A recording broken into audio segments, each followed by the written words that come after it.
Now, the first day of the Africa CEO Forum kicked off with Ghana and Zimbabwe all making the same argument, which is Africa is open for business. Now, according to IMF projections, Ghana's forecast to grow by over 8% this year, but it still needs to carry out significant fiscal reforms.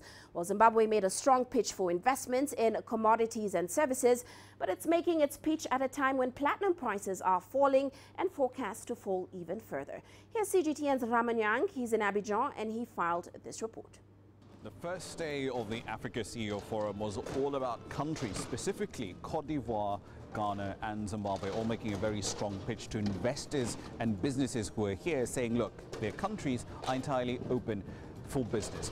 Emerson Mnangagwa, of course, as our viewers will recall, came into power at the end of November last year, essentially ending the reign of Robert Mugabe in the country. His message here to investors was pretty straightforward. The country is open for business and we will respect property rights, and you will be able to move capital in and out of the country within the context of Zimbabwe's domestic laws. With us in Zimbabwe, the question is not which minerals we have, but it's simpler to ask which minerals we do not have. To encourage and attract investment into the mining sector in particular, and other sectors in general, therefore, my administration has amended the indigenization and empowerment policy to limit the 51-49 investment ratios in favor of locals to only the diamond and platinum mining sectors.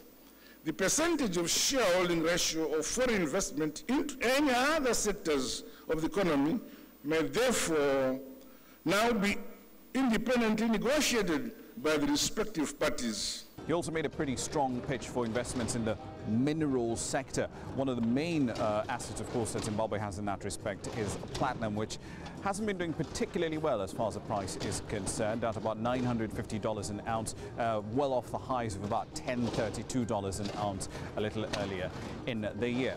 Ghana, too, was here with its president, Nana Akufo-Addo, in the opening session, making a very strong pitch for his country. It's forecast to be the fastest growing economy on the planet this year, with GDP growth of over 8% per IMF forecasts. However, there's still a lot of work that needs to be done on the tax side. Here's what the president had to say a little earlier. An increase in trade is the surest way to develop fruitful relations between our respective countries. It will mean a rapid increase in exchanges of our agricultural, financial, industrial, scientific, and technological products, which would enhance dramatically our attainment of prosperity and the prospects of employment for the broad masses of Africans, particularly our youth. Remember, relative to her peers in sub-Saharan Africa, Ghana's tax revenue as a percent of her GDP isn't particularly bad. It's about 15% or so. But it has significant problems with exemptions and quite a bit of tax avoidance that it does need to solve, and it is working on that under an IMF program. In the first week of April, in fact, there will be a revenue mobilization-focused conference taking place in Accra, Ghana, held jointly by the Government of Ghana and the International Monetary Fund on the 4th and the 5th of April. So investors should expect to hear a lot more concrete detail about what the Ghanaian government wants to do on the fiscal side over there. From Abidjan in Cote d'Ivoire, I'm Ramah. Well, let's find out more about today's agenda. Ramah Nyang joins us now in Abidjan. Great to have you on the show, Ramah. Now, we know the tech revolution is the focus of this year's summit. What has been the discussions around Africa's prospects in light of course, the changing global landscape? Indeed. So the tech issue has been pretty much a hot one, and it's a theme that's running through all the discussions that we've had here today, regardless of the sector you're talking about.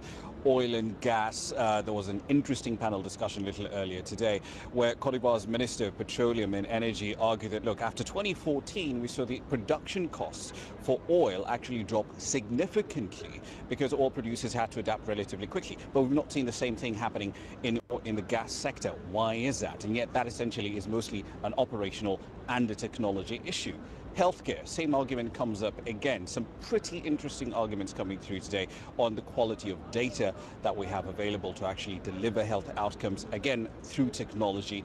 And of course, at the end of the day, one of the more interesting ones that cuts through all of these themes is a question of, if you do have the tech, what happens to the jobs? Now, completely different camps on that particular story. So you've got one side that would argue that, look, it's essentially a productivity play. The fact that you can essentially take some of these menial, repetitive tasks, which, let's be honest, computers are really, really good at, and essentially have those done by algorithms, essentially means you have more time for human beings to do more creative work, more engaging work. It frees up time and therefore boosts productivity. And the others will say, yes, there might be some job losses, but then the question becomes, how then do you prepare the labor market in Africa? The millions and millions of young people going through the education system, whatever the faults may be there, to actually adapt to this world where a lot of the menial work, quote unquote, will actually essentially be done by robots. And that's a debate that still continues, not just today, but also in tomorrow's conversations as well, Uche.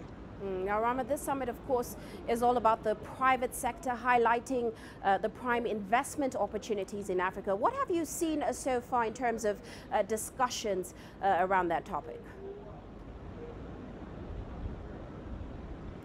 Lots of interesting discussions here today. The energy sector was one that we paid very close attention to, in particular because there's a lot of natural gas finds that have been found pretty much across Africa in the last decade or so. Ethiopia's got natural gas, Tanzania has a ton of it offshore, Mozambique has a lot of it as well. But if you're going to bring that to market, what is the sort of bankable product that investors would actually be keen to look at? If you do have the product and you do have the capital, then how do you actually bring it to market? Those have been some of the interesting discussions we've been having here today. The gas sector in particular, depending on the country you're looking at, a country like Ethiopia, for example, which has access to a lot of relatively cheap hydroelectric power. For them, strictly speaking, they have an abundance of electricity, but they don't actually need the gas necessarily for that particular purpose, which is extraordinarily different from, say, Tanzania, which has lots of gas but has a poor power grid system.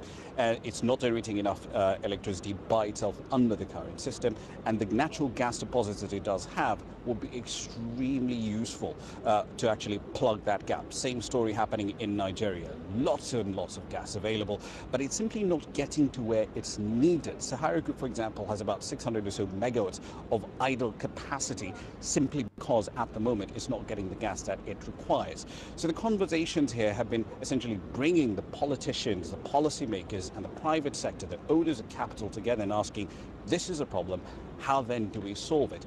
And that's happening pretty much across the entire sector. We had that conversation in the gas side, we had the same conversation in healthcare, which by itself was pretty interesting. But of course, we won't have time to go through all of that at this point. But plenty more discussions happening here at this hour and of course tomorrow as well at the Africa CEO Forum.